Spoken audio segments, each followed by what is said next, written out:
No, I've seen it. I've seen it. It's great. It's great. How many times have you watched that thing?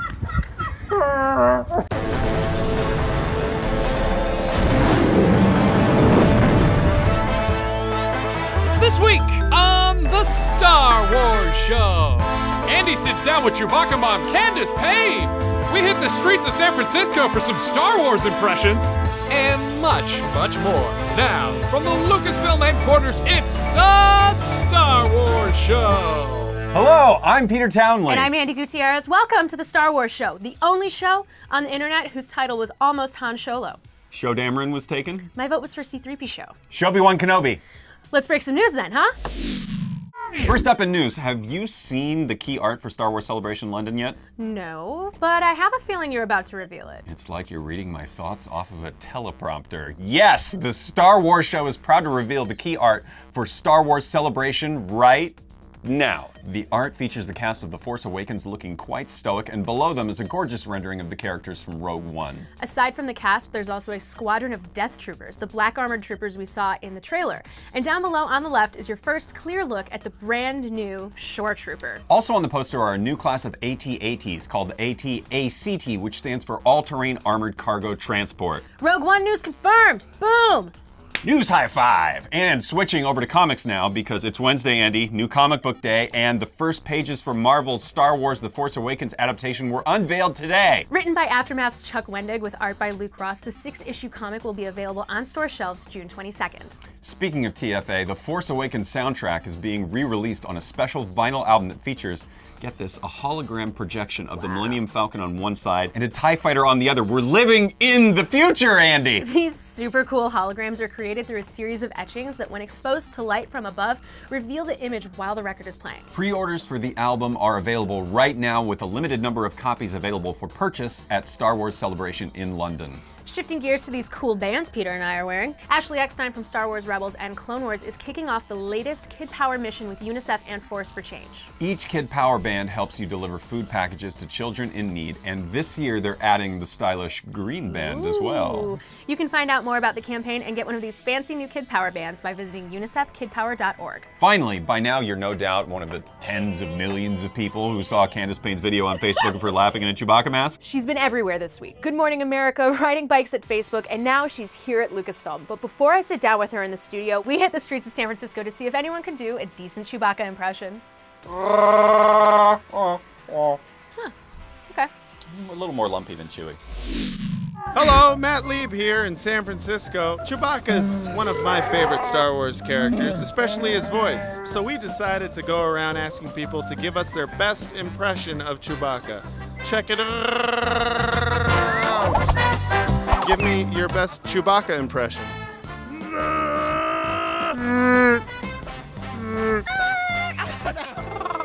Yeah. I can't. That sounded like just a hamster caught in like a bear trap.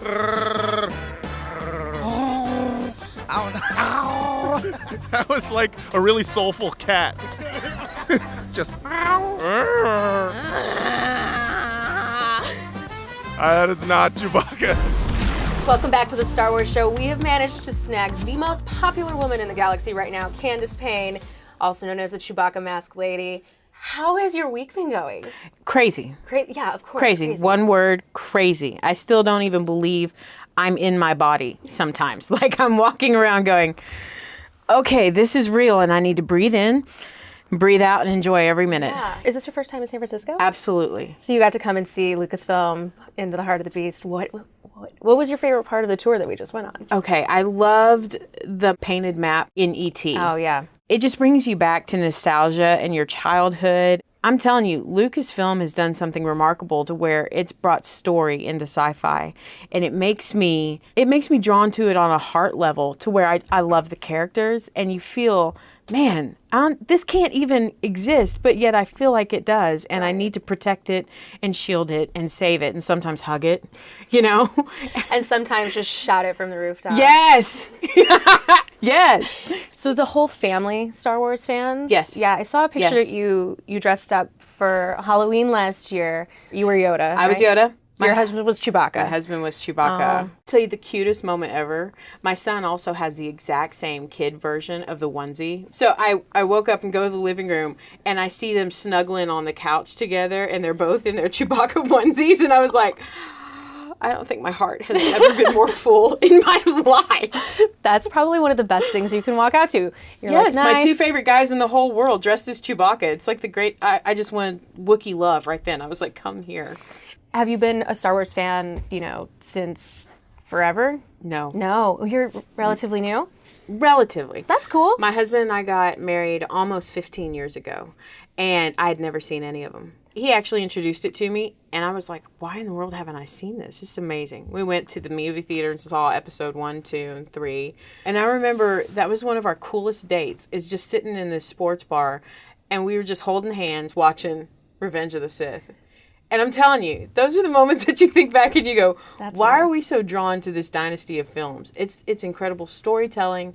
It's incredible imagination. It makes you feel like a kid, but it also makes you get wrapped in a saga like never before. I mean, this has been a crazy, crazy whirlwind for you. In all honesty, when the lights go, when this experience ends, the thing I'm going to remember most is a moment that happened in my kitchen on Friday when it broke about 30 million views. I turned off everything that had a ding or a notification. Oh my God, that must have been... I was intense. I had to be very intentional to not look. And I just got face down on my kitchen floor. And I said, thank you, God. I don't know what's happening right now, but thank you.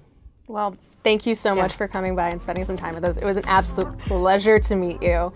And Seriously. we wish you all the best. My pleasure. Studio got decorated pretty quickly. We use the Force. It's not how the Force works. It is. Okay. Last week, we asked you to send us your Star Wars themed cakes to help celebrate the 39th anniversary of the release of A New Hope, and you did not disappoint. We got pictures of BB cakes, Yoda cakes, R2 cakes, Millennium Falcon cakes. There was a Sarlacc pit cake with Boba Fett falling into it, and even a couple of Death Star cakes. Which inspired us to get our own Death Star cake to not only celebrate the 39th anniversary of Star Wars, but Frank Oz's birthday, Peter Mayhew's birthday, and the maker himself, George Lucas's birthday. Thank the maker. Yeah. But wait, there's more. We even have our own celebrity guest cake cutter. Please welcome to the Star Wars show from down the hall at Industrial Light and Magic, special effects pioneer and original Star Wars crew member, Dennis Murin. Thank you. Welcome to the show, Dennis. Yeah, nice place here. Thank you. Dennis, do you think you could stop by again next week for an interview on the couch? If fans can ask me questions, sure. So that means you can tweet your questions for Dennis using the hashtag Star Wars Show Asks, or leave them in the comments below, and Dennis might just answer them next week. And as always, remember to like the video, subscribe to our channel, follow us on Twitter, Facebook, and Instagram. And for more Star Wars, check out StarWars.com. See you next week.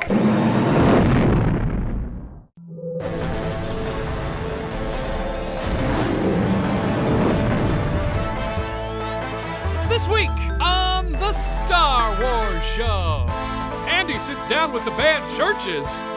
We take a trip to Japan.